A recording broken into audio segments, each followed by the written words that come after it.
Hi everyone, so this is Thursday's lesson, our fourth session on The Water Tower by Gary Crew, and today we are exploring the use of contrast in the text The Water Tower. Now, the main contrast in this book comes from the change in this character here, in how Bubba is like in what Bubba is like at the start of the book and then what he's like at the end of the book. So have a pause and reflect back on that text, The Water Tower. What have you discovered that is really interesting about Bubba in this book? So you don't need to write anything down, it's just a thought. Think about the things that you find the most interesting about Bubba. Pause the video so that you have time to do that now and press play when you're ready to continue. Okay, so let's start to explore these interesting things about Bubba. So what we are doing today is a very independent job because it's not too difficult. You've got 4 parts to this job. Job 1 is to make a list of all of the things that you learn about Bubba at the beginning of the book. So regardless of whether you're working on Teams or on paper, your resource looks the same. You've got those 4 questions at the top, 4 instructions at the top, and space underneath. If you're working on paper, you'll write underneath all 4 of those instructions, writing 1 and then doing that one, writing 2, then doing that one, and so on. If you're on Teams, you can do that. So you can type underneath everything, or you can type underneath each individual job. Please remember, either way, that you need to be making sure that you are trying as best you can to use the correct grammar and spelling at all times. It's not a rush job. Imagine if you were going to put this in your book, whether Miss Clarkson and myself would be happy for it to go in your book. Okay, so really do keep on trying, keep that standard of work high. So, Job 1, as I've just said, make a list of all the things that you learn about Bubba at the beginning of the book. Job 2 is to make a list of all the things that you learn about Bubba at the end of the book. Then what you're going to do is tie all of that information together in a paragraph. So instead of just using like bullet points in jobs 1 and 2, in job 3 you're going to tie it together, saying using frontal adverbials such as at the start of the book, comma, Bubba is a, and then the evidence I have to support this is throughout the book. Bubba also shows that he is and further evidence to support my point is however, a massive contrast appears in Bubba's character towards the end of the book. And then go into the details as what that contrast is, and then the evidence that you have to support that, comparing it to before. So for example, we know, as we talked about in our massive breakdown of the Water Tower on Tuesday, that Bubba at the start of the book said he really didn't like water, and we know that the evidence for that was in the text that said that he kind of splashed around for a little bit, or he was halfway down the ladder and that's where he decided to stay. Yet in the end, Bubba has claimed that he's been at the bottom of the tank for 2 whole minutes. So that's your contrast, okay? So there's one example for you. Now after doing that, you're going to do job 4. Then you're going to write that explanation of what you predict happened to cause Bubba to show such a contrast. You've kind of done that already if you responded to my comment on the writing channel.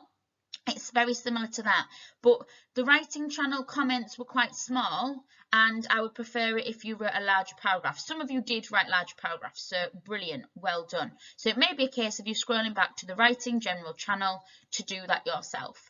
Okay, so you're going to pause the video now. I have completed jobs 1 and 2 for you on this PowerPoint.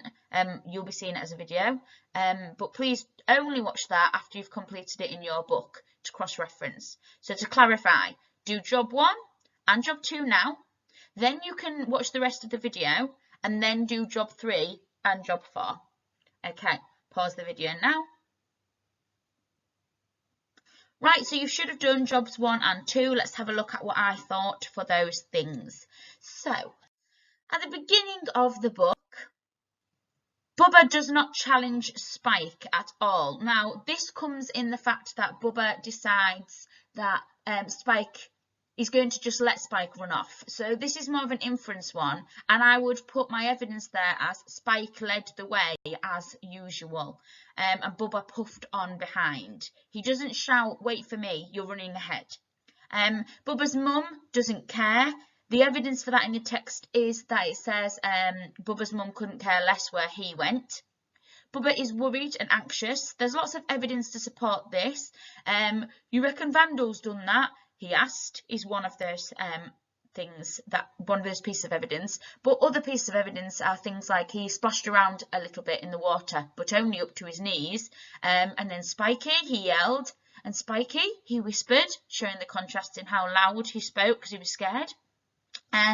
He's too afraid to speak his mind. So when Spike is running off and going to say, "I'll go get the clothes, I'll do this, I'll do that," he kind of doesn't jump in. He just says, "Spike, Spiky." He doesn't really speak much about how he really feels. He obviously doesn't want to be left alone, but he doesn't actually talk about that. And he lacks confidence in the water. He doesn't like it at the beginning. So it does say that he, I don't remember the exact wording, sorry now, but it does mention that he doesn't really like the water. Now, that's the beginning. That was job one. Now, at the end, Bubba changes, doesn't he, when he gets to the end, and he immediately begins talking at length to Spike, and this time he is leading the conversation. The whole way through this book, Bubba's only really spoken to call for Spike, who he relies upon, or in response to Spike, and the one time that he tries to start a conversation with Spike about, "Do you reckon Vandal's done that?" Spike just ignores him. And at the ending, he just pops his head up and starts talking straight away. And he talks at length. It's a full-blown start of a conversation. But he's kind of talking at Spike, not to him, because he doesn't give Spike the chance to speak and reply. The second thing is that he loves being in the water at the end, and he lays underneath it for 2 whole minutes. And he says, no lie, 120 seconds, 2 whole minutes. And oh boy, like that was good. Very bizarre, but there's your evidence. At the ending, he turns away from Spike in the illustrations, and he also, Spike says, "Go on then, show us your water wrinkles," and he shoves him, and Bubba says, "Nah," and turns away from Spike, instead of doing as he's been told, which he's done the entire way through. So at the beginning, he follows Spike everywhere, and now at the end, he's actually moving away from Spike. And then he says that his mum will be worried, which is obviously a stark contrast to the fact that in the beginning, his mum doesn't care. So, looking back at those beginning points, at the beginning, he doesn't challenge Spike or overly say too much to him. That matches up with the fact that he turns away from Spike at the end. He says at the beginning that his mum doesn't care, yet then he says his mum will be worried. At the beginning, he's worried and anxious, and he's too afraid to speak his mind. Now, the contrast in that, they both link up to this point here, where at the end, he's really confident. And then he lacks confidence in water, he doesn't like it, links up to he loves being in the water, and he lays underneath it for 2 minutes. So now you need to pause the video here, and you need to have a go at job 3 and job 4. Job 3, writing a paragraph to show the contrast. So you can either choose to write everything that happens in the beginning and then say, and in contrast at the end, there's this, or you can actually write 4 paragraphs. So paragraph 1 is all about how he behaves towards Spike. Paragraph 2 is all about his mum not caring. Paragraph 3 is all about his lack of confidence with Spike. And paragraph 4 about his lack of confidence in water. They only need to be short ones, starting within the beginning, Bubba, and then the behaviour he shows, and then in contrast to this, at the end of the book, and then what it says there. And then the final thing is to go back onto Teams, go into the writing channel and have a look at what you wrote on Tuesday with regards to what you believe happened in the book that caused Bubba to have such a drastic change. And then you need to write that up and improve it in your book. Good luck.